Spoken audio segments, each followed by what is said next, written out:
And like I said before, I've never heard of Mr. Andrew Tate. The first time I've ever really heard about him and the content that he creates was through Hassan Piker. And it was quite interesting. And just figuring out who this was, I kind of had to do my own research. And, you know, he's not the worst guy out there. You know what I'm saying? He's definitely not the worst. Now, is he problematic? Is some of the things that he's saying problematic? Of course. Everybody has the potential to say some things that could be problematic, but he does have a platform reaching out to thousands upon thousands of people. So I can understand why people would be upset. But like I said before, I've seen a lot of his content, a lot of his, you know, short type of content from TikTok or YouTube shorts. And to be honest, like I would say 80-90% of his stuff is stuff I'm not interested in. And, you know, the rest of it is just funny. I don't know if he's purposely trying to be funny, just clownish, you know, just saying some crazy things, which, you know, I did collect 3 videos, I think kind of depicts who he is.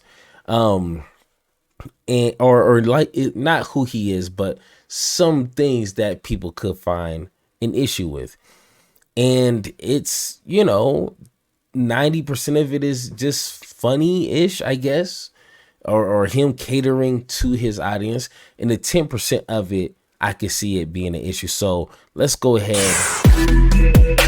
There I don't believe in depression. Don't message me about depression because I don't believe in it.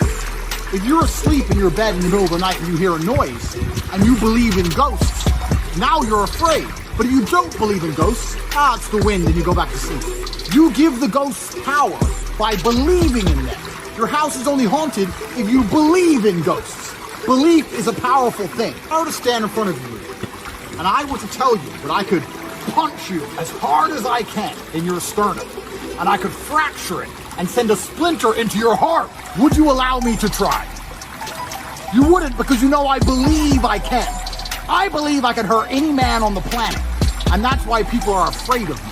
And you believe depression is a crippling disease, and that's why you're afraid of it. Imagine one day you're sitting in Paris and having a fucking coffee, and terrorists roll through with AKs, and the person next to you has their brains blown out. You're gonna stand there and be like, waiting to die like a motherfucker. I'm gonna be like, bang, oh, seen that before. Okay, boom, boom, duck and dive in, take one terrorist out, next get the AK, go Rambo, take out all of fucking Pakistan with the Jeep.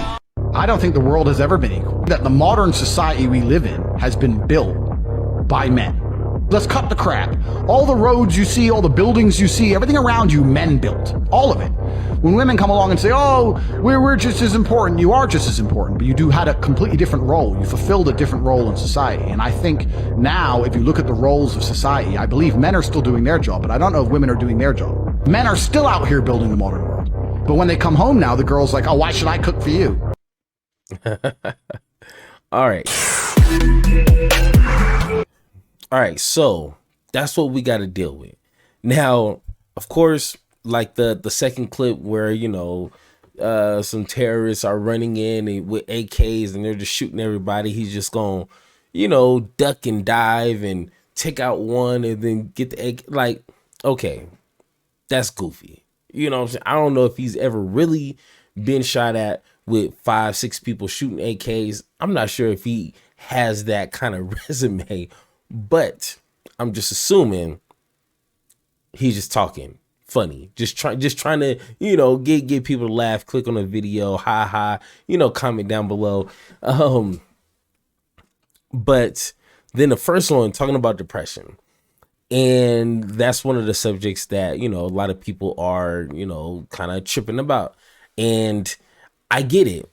You know, I understand why that could be problematic because depression is a thing.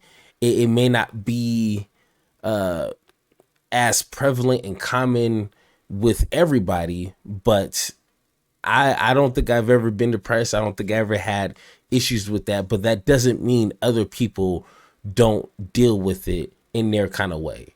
You know what I'm saying? And everybody's not built the same, so we can't just tell them, hey, just get over it, get some sleep and wake up. And like, no, everybody's built differently. Everybody's lives is differently. So I think that was kind of a ignorant statement. And just because you believe something doesn't make it manifest.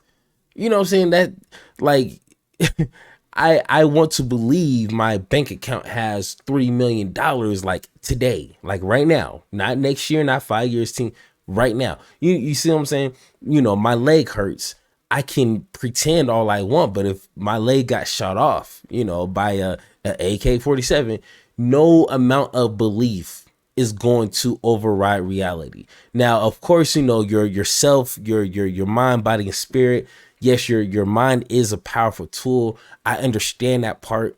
The more you believe and work at something to bring it into intuition, I believe that is a thing. But, you know, just tell somebody, do this and it'll work. You don't know the situation. You don't know why they're depressed. You know what I'm saying? But we're definitely gonna get into it more with the whole Piers Morgan interview. So I don't want to give too much right now. But let me go ahead and switch this up. So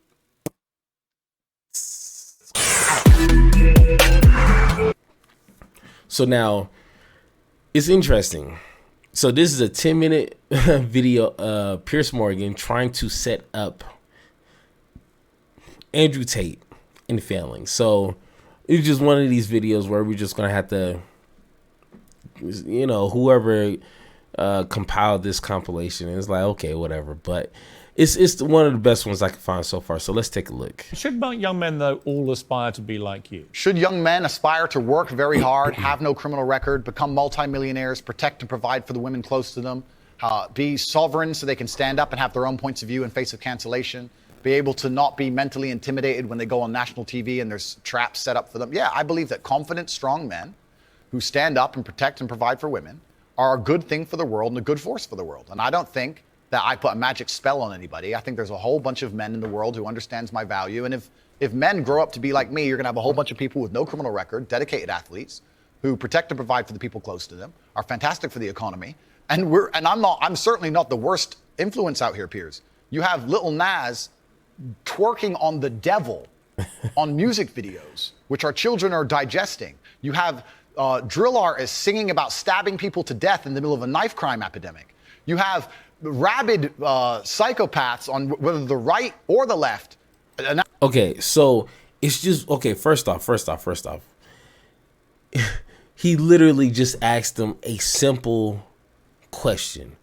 Do you believe that, you know, young boys can look up to you and want to be you? I found out, and I seen the whole interview, and you know, and this is why, you know, this is one of the best compilations I could find, because it does kind of capture some of the more heated moments, and this is definitely one of them.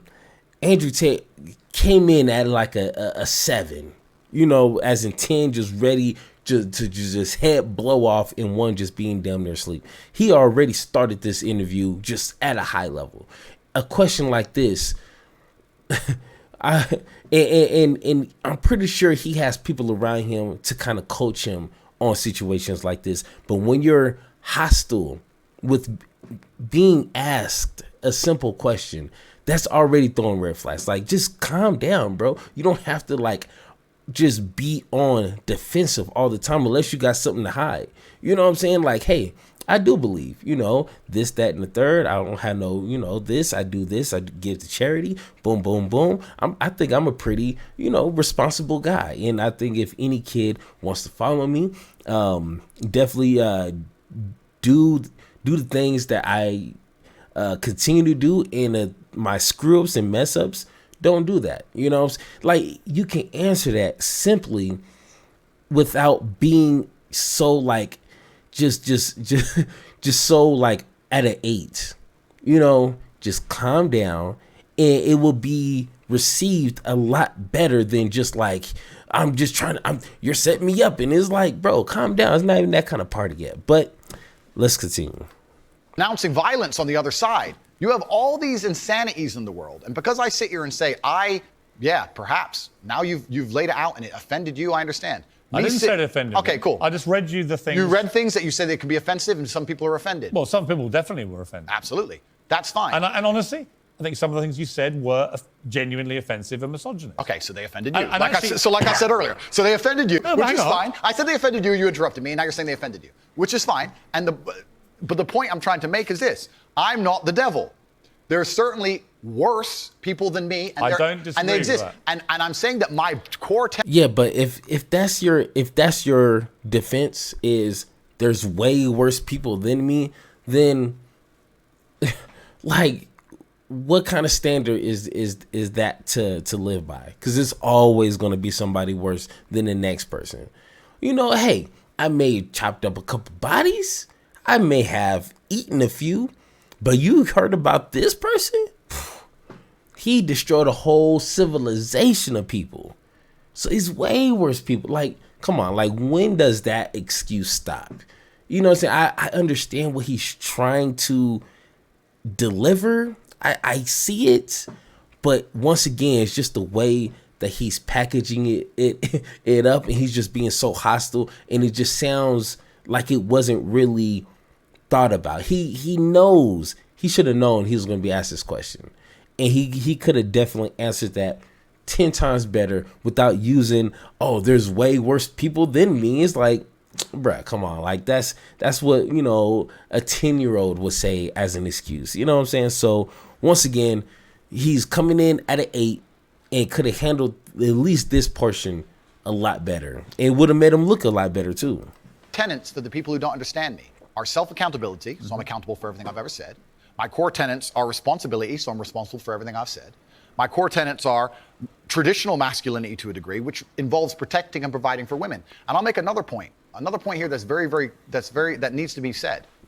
The number of women who have stood up and stuck up for me is ignored. Thousands of women are making videos saying, I've met Andrew Tate, he's such a nice guy. I wish I had a man like Andrew Tate who felt responsible to protect and provide for me. You know what? I do belong to my husband, that's why I married him and I love him. We ignore the thousands of women who stood up and stood by me and said everything I said is true.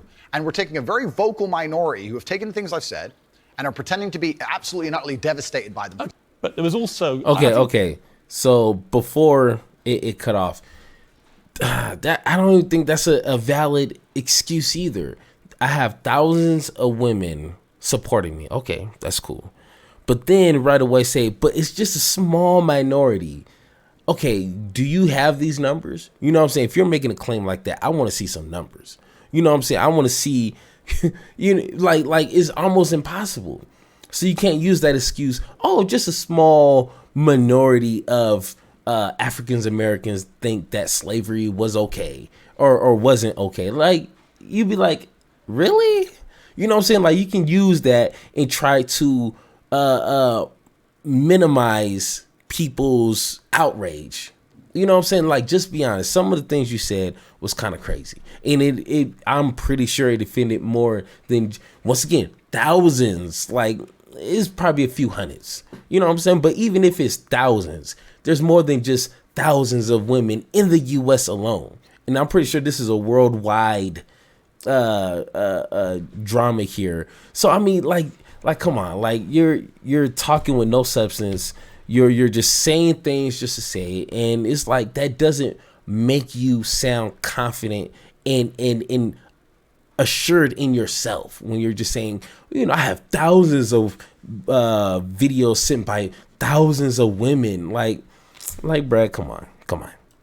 Quite a disturbing piece that BuzzFeed did, and it talked about the negative impact of young impressionable male minds when they've read or seen some of the more inflammatory things you've said. And they quoted, for example, Sandy, 22, from Washington. My father's gone from a man who minored in women's studies in college, who was kind and in touch with his emotions, treated all people, men and women around him, with kindness, to a man who says that whenever he sees an effeminate male stranger, he gets an overwhelming urge to murder them. He loves podcasts. He listens to a lot of podcasts. I know he's listened to Andrew Tate. Whoa. Let's stop for a second. Let's be professional here, Piers, because you're a professional as am I. First, she said, did you say that my father went? She said, my father has gone. Her father. That's a full-grown man, firstly. So we're talking about my impact on children. You just talked about a full-grown man here. Secondly, I've never talked about murdering effeminate men in anything online ever. in any context ever. So I don't know why they have taken some random person I've never met in the world who's full grown, an adult, and come to their own conclusion. So okay, so once again, hey, what's going on? What's going on? First off, once again, that's how influence works. Okay, you can have influence throughout the whole world and not know any of these people that you're influencing. That's literally what they call an influencer, and that's literally what he is. You know, if you see any of his videos, he's trying to influence in his perspective a positive influence. So you don't have to know anybody to influence anyone. So once again, a childish excuse. But I understand what he's trying to say. Like, you know, like, I don't think he's being totally disingenuous, but I just wish he would have put a little bit more time, a little bit more thought into his answers, to where he's not just using these like fourth grader excuses. And then second, he said, you know, oh, that's a full grown man. I still look up. I'm 35 years old and I still look up to people. You know, Dr. Cornel West. He's a lot older man, and I still look up to him when he speaks. I listen. You know what I'm saying? Because that's someone I look up to. So it doesn't matter if it's a child or grown man. Influence is influence, and if you put yourself in that position, you still have to at least be mindful of some of the things you say. Now, I've heard him talk about, you know, feminine men, and I haven't heard anything of him talking about killing any feminine men, but he was just talking about them and I'll beat him up, and like, it's like, okay, it's childish, you know, we get it, but you know, like, bruh, like, if you said it, you said it. You know, don't be trying to put the blame on, oh, these are grown men, he should not be influenced by what I say, even though I'm an influencer. It's like, come on, boring excuse. I've never met and lumped his name in with mine.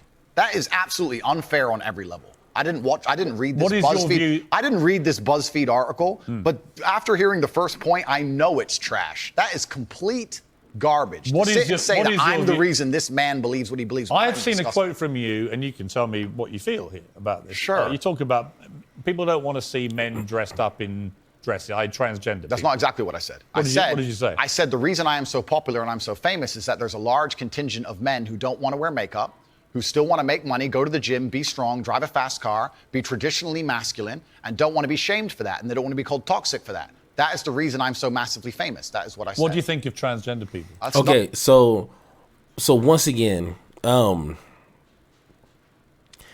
is not a bad thing per se. Like, to go to the gym, that's okay. We get it.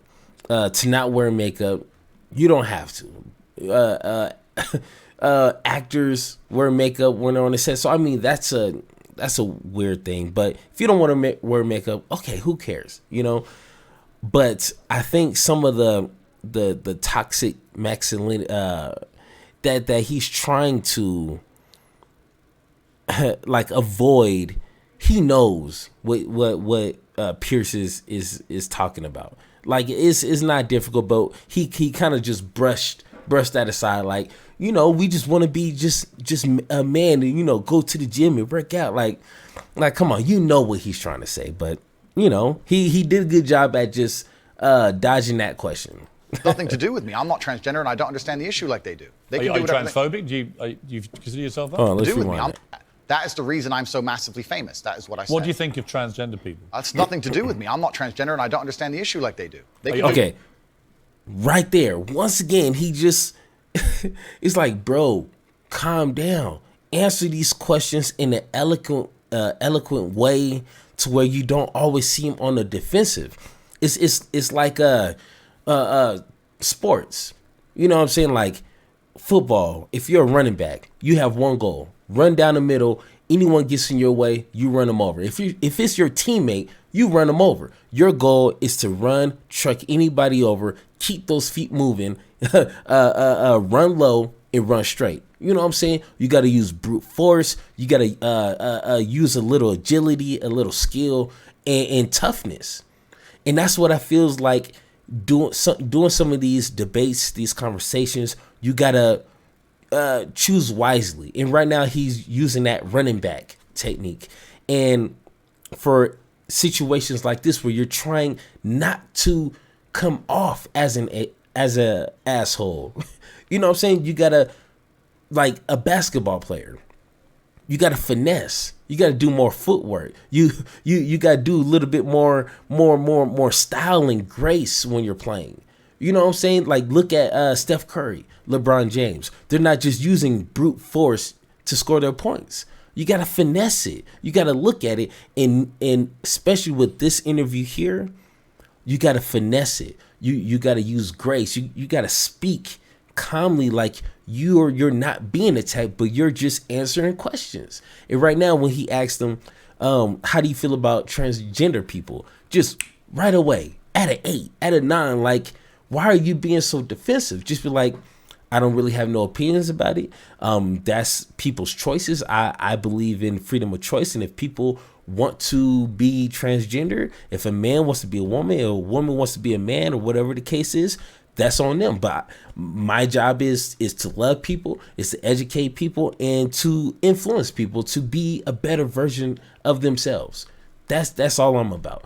He doesn't have to give a whole detailed political explanation of what a trans person is, or like, no, just keep it real simple, keep it real cool, keep it real classy. And he would have answered this question with flying colors. But right away, he just, ready to, like, I'm surprised he didn't jump across the table already, like, finesse it. Are you transphobic? Do you consider yourself that? Transphobic? What, afraid? My nigga. Well, it kind of, yeah. You have I don't live in fear, my friend. I have no problem. Do you have a dislike of transgender people? I don't know any transgender people. Do you have a dislike of what they stand for, what they are? No. Why would I? I don't know. That's not my issue. That's not my issue. I think there's a large contingent of men who are not interested in the things that perhaps the YouTube algorithm's trying to feed them. I think there are lots of... look, when you support masculinity and masculine traits, I'm with you, right? Okay, so you agree a man should protect and provide for a woman? Absolutely. Okay, so you agree if you were walking down the street with a woman, you'd be responsible with her safety? Yeah. Cool, absolutely. So if that woman wanted to walk alone at I don't night think I have authority over the woman as we do that. Okay, so let me ask you another question, Piers, because we are professionals. In this quote here, when I first seen this, it threw me off. Responsibility without authority is slavery. Bruh. Say your woman decided she wanted to take a nice little walk through the south side of Chicago at 2 a.m., and she wanted you to go with her, and you were responsible for fighting and dying on the spot if she was attacked. Don't you think you would say to her, no, we're not going out right now, it's not safe? Yes. Okay, so you'd have authority to make the decision. So no, I wouldn't. So I would say, I don't think you should. If she decides to, it's her own volition. Well, if she decides, you're not going to stop her. I have no power to stop her. Completely. But you think you do. No, I don't think I have power to stop her. You clearly do. No, I think I have power to make the decision. I think, no, that's not sensible. So if you have the power to make the decision, you have the power to stop her. No, because that's where we differ. And that's why I think it's interesting about you. I don't think you really think through what you're saying. I think through what I'm saying so carefully. Yeah, but Andrew, what you've literally just said is that you have the power to stop her. No, I said I don't have the power to stop her. I'm not going to lock her in the room. I'm saying that. So I had to rewind this like 2-3 times just to hear, and I don't hear him saying he has the power to stop her. I think you should. If she decides to, it's her own volition. Well, if she decides, you're not going to stop her. I have no power to stop her. Completely. But you think you do. No, I don't think I have power to stop her. You clearly do. No, I think I have power to make the decision. I think, no, that's not sensible. So if you have the power to make the decision... So he's saying he has a power to make, I'm assuming, his decision if he wants to go out there. And what he's trying to say is he's going to try to convince her not to go out there because of X, Y, and Z. The authority part is where I think Piers Morgan either fumbled, got confused, or didn't hear or don't understand. He has to pay more attention, because I didn't hear him say he has the authority to keep her from going out there. And that kind of made him look stupid, Have the power to stop her. No, because that's where we differ. And that's why I think it's interesting about you. I don't think you really think through what you're saying. I think through what I'm saying so carefully. Yeah, but Andrew, what you've literally just said is that you have the power to stop No, her. I said I don't have the power to stop her. I'm not going to lock her in the room. I'm saying that. So if she wants to go on her own, then she's going to go. Then but you as don't have authority to stop her. Okay, but as a couple, if we're going to sit there and decide if we're going to take this, you asked me, would I feel a sense of responsibility for her safety? Absolutely. Agreed. Absolutely. So would let me I finish, have the Piers. power or authority to stop her doing it? No. No, of course not. So let me finish, Piers. You're not going to stop her walking out the hotel. So yeah, I mean, point figured out. Like, let's move on. Of course, it's her decision. She's a sovereign individual. My point is that usually in a couple, you'd sit there as a team and you discuss, and perhaps on certain issues, the woman will know more about X and she'll decide X, and the man might know more about Y and he'll decide Y. So I'm saying if we're as a couple and we're sitting there and deciding, as a couple, as a team, and she says she wants to take this late night stroll, I'm going to say, you know what, I'm going to veto this one. I'm going to call veto. Do you believe because it's dangerous, right, which to a degree would give me, in that particular scenario, a degree of authority. If she said, I don't want to listen to you, Andrew. It doesn't give you authority. If she says, I don't want to listen to you, Andrew, I want to go on that walk, then what can I do? Say, well, then So he can't use the word authority then, because authority means that you have the decision. You have the final rule. You are the law. Okay, if you say, hey, we're not going here, there's no ifs, ands, or buts about it. You're Putin in that situation. You're Kim Jong-un in that situation. You know what I'm saying? There's no democracy if you have authority. Like with my kids, I'm dad. Mom is mom. We are the authority. When we decide what's for dinner, the buck stops with us. You know what I'm saying? Like, that's authority. Now, what he's trying to say is him being the man and him knowing that he needs to protect his woman, he feels that he should have a little bit more say so. Like, hey, it's dark out there. We don't know this area that much. From what I heard, is bad. It's 1 o'clock in the morning.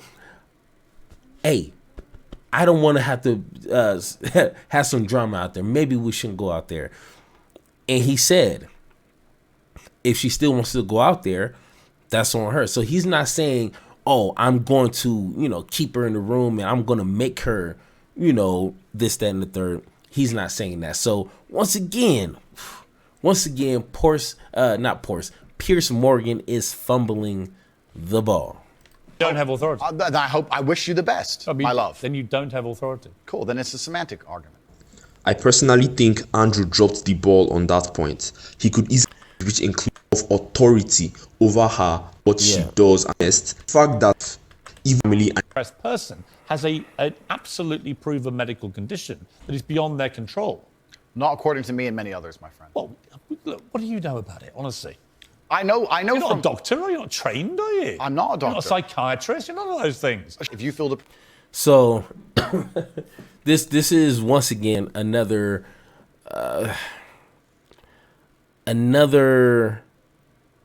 strategy. I don't know if strategy is a good word, but just another thing that I see in a lot of other arguments when it comes to taking the COVID shots.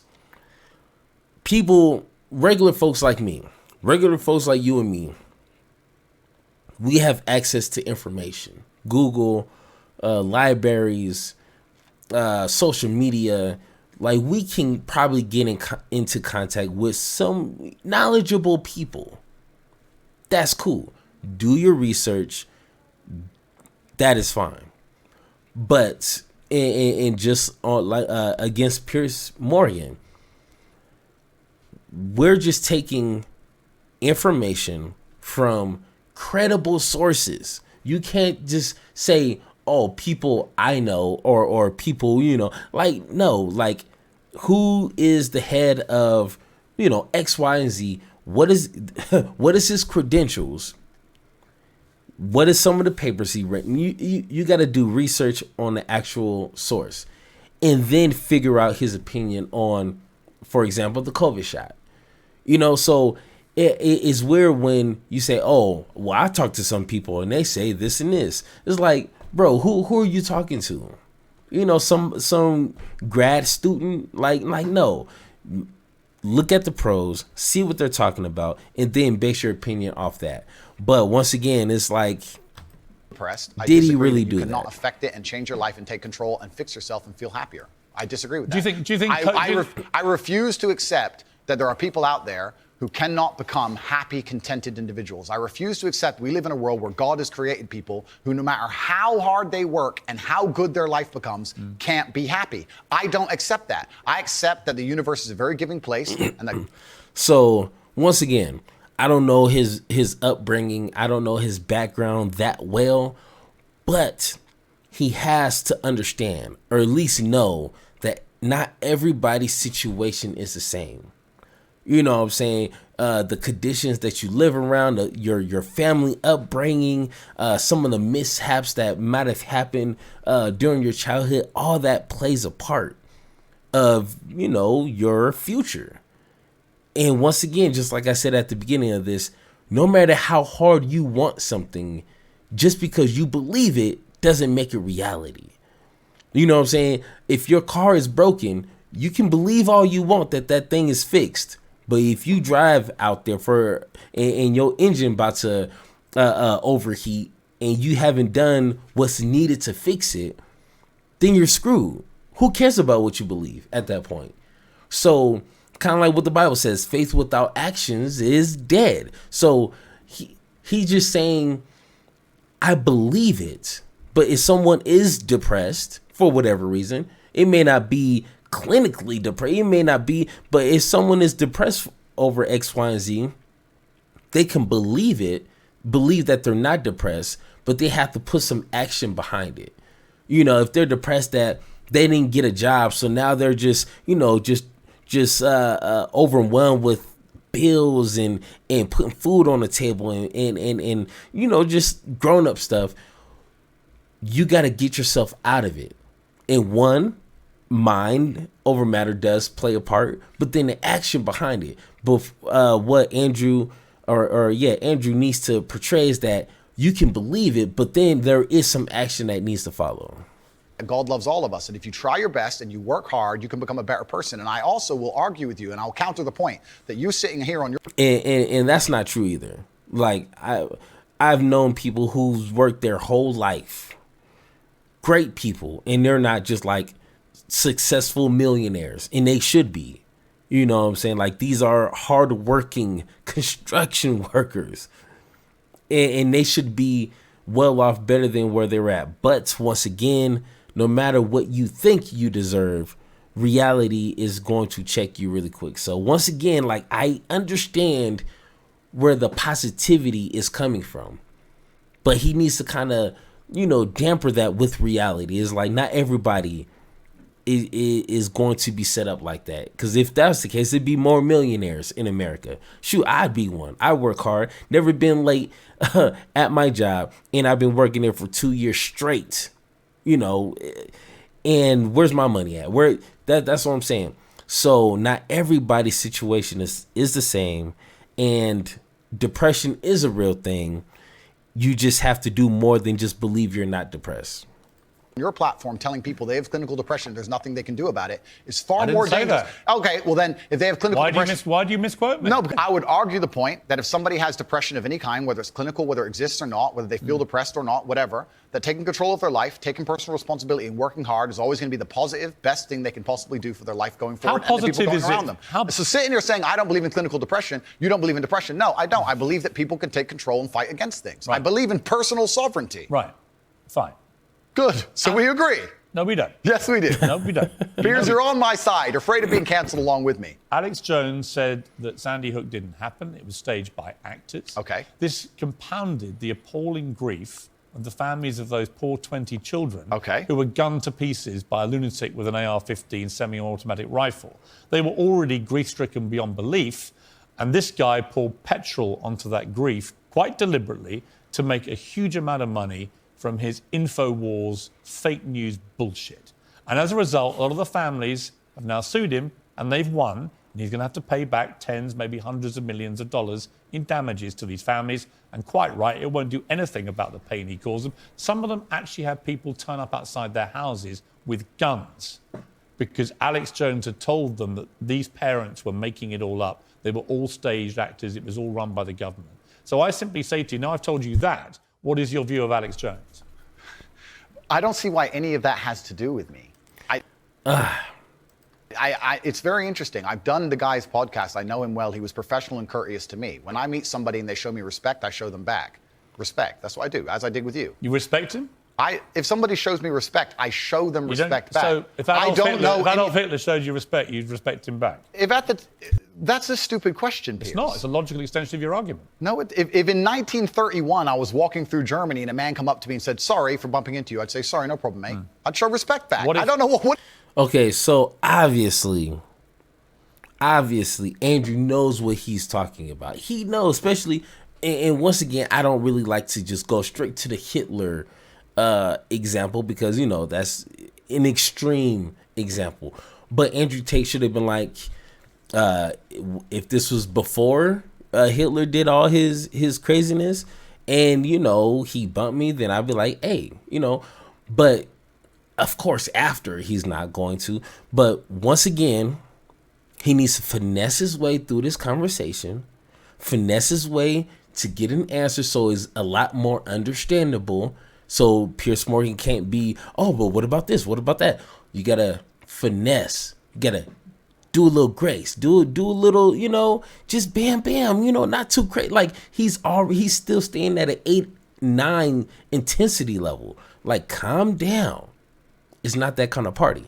What he could have said was, you know, I'm not sure if his interviews was before the whole Sandy Hook or after, but he could have been like, hey, not Piers Morgan, old boy, he was cool, he wasn't tripping out, and he showed courtesy to me, and I went to his podcast, and, you know, we talked about this, that, and the third. Now, if he, you know, said all these horrific things, that's disgusting, and I don't condone putting families through those situations. I don't condone that. So if he has dabbled into that, then I don't condone it. But he showed respect to me when I went onto his podcast, and it is what it is. That's simple. There's nothing to argue about that. You can't be like, oh well, it's like, no. It was before that time. If he did say it, that's on him. If that is true, I don't condone it. That's it.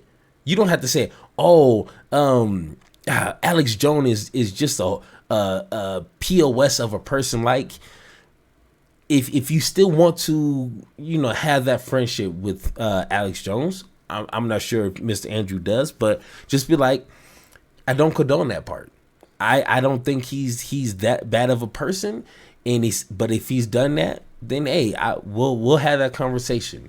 But I don't condone if he did do that. Simple. What are you trying to say? That I sanction the Holocaust? You literally just said if somebody respects you, you respect them back. I say if somebody shows me respect, I show respect back. That's a good way to go through life. Whoever it is. If somebody shows me respect and is courteous to me, I'm courteous back. Yes. How can you respect somebody who caused such misery and pain to Sandy? I have no idea the specifics of the thing you're discussing. I don't understand any of it. Well, one, he just explained it to you. So, you know, one thing he could have said was, hey, I need to do my own research on the subject. I don't know the specifics of the Sandy Hook. I don't know the specifics in detail on what Alex Jones said. I need to see the whole interview in context, and then I can make my opinion on it. But once again, if what you're saying is true about Mr. Alex Jones, I don't condone it. He shouldn't put families through those kind of situations. That's simple. Boom. Easy. Next question. It's that easy. I don't know anything about it. You told me your version of events. 4 times you went on Alex Jones's podcast. Correct. Promoting him, helping him make money. I don't think it was promoting and helping him because... Well, it's his podcast. Well, yeah, but I've been on the podcasts of people who absolutely hate me. I've been on liberal left-wing podcasts. I've been on feminist podcasts. Fine. And no, you just sat here saying I would like you to agree, perhaps we can agree on this point, that I'm not a feminist. I go on feminist podcasts. I do a podcast circuit. You're not a feminist? I don't know. What do you think a feminist is? Well, let's not change subject here, Piers. Stay on the subject. You mentioned feminism. Completely. But you're trying to get away from the point, because what you did is you're trying to say, because I did a podcast, I sanction all of this person's views. And I'm saying I do 5 podcasts a week. I do 5 podcasts a week, and I don't sanction 100% the views of any other person on the planet, because I'm an individual, and he has an individual views, as do you. So I don't know why you're trying to come at me with one of his views and pretend that's something to do with me. Because it's a pretty big view. No, but it's a lame trick, Piers, and you're better than this. So let's move on. He could have easily just nipped it in the butt and been like, hey, Alex Jones, from what I know, is a cool person, if he did say this about this horrific tragedy, I don't condone it. I don't promote it. And if it is true, after I do my research and investigation, then that's the discussion me and him is going to have. He doesn't even have to publicly disown Alex Jones if he wants to mend that friendship. But just, he come on, man. Like, I don't know Andrew Tate. It just feels like he's not being purposely disingenuous, which is a good thing. You know, I don't think he's purposely trying to be an asshole to people just to get money. I think he just needs to learn how to critique how he talks a little bit, especially if you come prepared. You know what he's going to ask you. So you already should have answers and rebuttals and don't, you know, feel like it's all a setup. You know what I'm saying? You need to end this interview with people looking at you be like, this guy's not a bad guy. You know what I'm saying? Like, he handled that interview with grace and integrity and just, you know, just being chill. Just like a cool person. That's all he needed to do. You're sitting here, Piers, saying that I'm on Uncensored Show, and in your intro you said that it's important that we don't have echo chambers and we have varying Correct. and that we have varying opinions. Correct. But then you're saying the people you don't like, you wouldn't go on their podcast. No. So you are a hypocrite. No. No. Wait. I will go on anybody's podcast I and don't think you discuss understand. any point. When did you last go on his podcast? You trying to lump me in and attack me for a person whose podcast I do having a view is absolutely childish. Because I've done a bunch of podcasts with people. You would do a podcast. I've done a bunch of podcasts with people who are advocating for things that I do not agree with on every single level. In fact, most of my podcasts are me disagreeing with people. So it's completely crazy that you're trying to lump me in with that. That's cheap. Now, once again, to Andrew Tate's point, Piers Morgan didn't do a good job critiquing that question. I see what he was trying to get at, but he totally fumbled that up. And, you know, Andrew Tate is being a lot more boisterous and taking control of the interview, which, once again, that's on Piers Morgan's fault. But he needed to critique that in such a way to where it's not like, oh, you went onto his podcast, you agree with him. You know what I'm saying? Like, he could have been like, hey, is you and Alex Jones good friends? Oh, you are? Okay. What do you believe, you know, with this, that, and the third? Like, he definitely could have handled that a lot better, and it makes him look foolish. I think That's cheap. You are. I'm here on your show. I'm providing you with content. You're giving me a platform. And nobody's using each other. It's mutual. We don't agree on a whole bunch of issues. That's fine. And here we are. I think we've had a robust exchange. Yeah, just like I've done on nearly every other podcast. And if someone were to come and say to me in the future that something, heaven forbid, there's a skeleton in your closet, and someone were to come to me and say, you were on Piers Morgan's show, did you know he's X or he's done X? I would say that's absolutely nothing to do with me. Right. But I make the same point protecting you. I don't know what you do. I don't know your personal life. So, once again, I gotta say that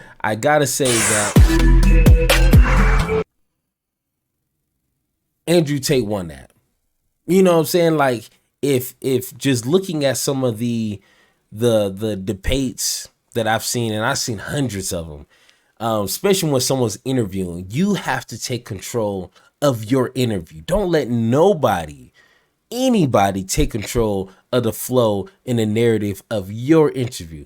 Mr. Andrew Tate did that 100%. Now, like I said a million times, Andrew Tate definitely should have had a coach. He definitely should have had somebody say, hey, chill out, bruh. This right here, millions of people are going to be watching. You need to let them know that you're not the asshole that everybody's trying to portray you as. Answer the questions, laugh a little bit, sit back, you know, unfold your arms and just kind of, you know, don't take everything personal and just give short, thought out answers. Don't go on this whole rampage answer, blaming people and comparing yourself to other bad people. Like no, calm down and make yourself look good. He probably could have gained some fans from it. But like I say, I don't really know Andrew Tate, you know, like that well. I just seen what, you know, what's on YouTube and what people are complaining about.